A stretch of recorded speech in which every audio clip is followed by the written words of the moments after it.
Influencer विकत घ्यायचं चालू आहे आणि काही भडवी विकत पण गेल्या. त्यातलं एक गु खाऊ हिंदुस्थानी भाऊ आपल्या माधुरीबद्दल सगळ्या जगातनं हळहळ व्यक्त व्हायला लागल्या. कळकळीनं विनंती लोक करायल्यात की ती नांदणी गावात नांदत होती एवढी वर्ष, तिकडे तिला परत पाठवा. कशाला त्या बड्या बापाच्या प्रायव्हेट प्राणी संग्रहालयात पाठवली तिला? बरं ठीक आहे इथंपर्यंत. आता नवीन मोठं कांड चालू झालंय. पैसे वाटप चालू आहे, इन्फ्लुएन्सर विकत घ्यायचं चालू आहे आणि काही भडवी विकत पण गेल्या. त्यातलं एक गु खाऊ हिंदुस्थानी भाऊ ह्यो, त्याचं अकाउंट डिलीट झालं, त्याला रिकव्हर करून देण्यात आलं, त्याला पैसा पण दिला चांगलं चांगलं बोल म्हणून. आणि तो काय बोलतोय की नाही ते असं झालं. अरे तुला काय माहितीये रे? हिंदुस्थानी भाऊ गु खाऊ तुला काय माहिती आहे? तू कोल्हापुरात आलतास आणि कुठल्या 4 लोकांनी तुला ती माहिती दिली की नाही त्यांची नावं जरा आम्हाला डिक्लेअर कर. आणि बुळग्या ती कमेंट पाहिला ऑन कर. तिथं येऊन तुझी जी चालू आहे का नाही तासनाईची ते घाबरलीच त्याला.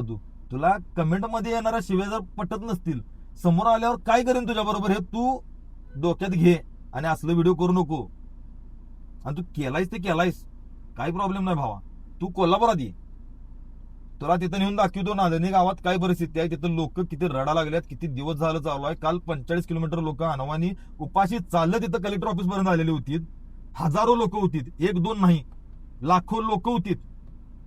आणि तू तिथं मुंबईत तुझी टिकून इथं आमच्याबद्दल बोलायला रे गु खाऊ म्हणतोस? ये की तुला चारतो इथं. कोणाकोणाचा चारूया? आमच्या माधुरीचाच चारतो तुला पहिल्यांदा. हा भावांनो, त्याचे बाकीचे पण व्हिडिओ आहेत, त्याच्यावर जावा, कमेंट ऑन असणार, तिथं धुळा करा, त्याच्या अकाउंटला रिपोर्ट मारा, त्याचं परत अकाउंट डिलीट व्हायला पाहिजे. हा अकाउंट ओपन करून लागतोय हागायला तोंडातनं. आणि असल्या अवलंबी कुठे दिसल्या की नाही तर त्याला फॉलो करू नका. आणि भावांना आपली माधुरी परत येणार म्हणजे येणार. ही असली बुरटी यांच्या नादाला लागून काय उपयोग नाही. यांच्या व्हिडिओला अजिबात किंमत देऊ नका, अजिबात एकमेकाला शेअर करू नका.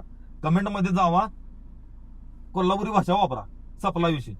आणि दुसरा विषय, हे व्हिडिओ जास्तीत जास्त लोकांच्या पर्यंत शेअर करा ज्यांनी पैसे घेऊन व्हिडिओ केल्यात. जय हिंद, जय महाराष्ट्र.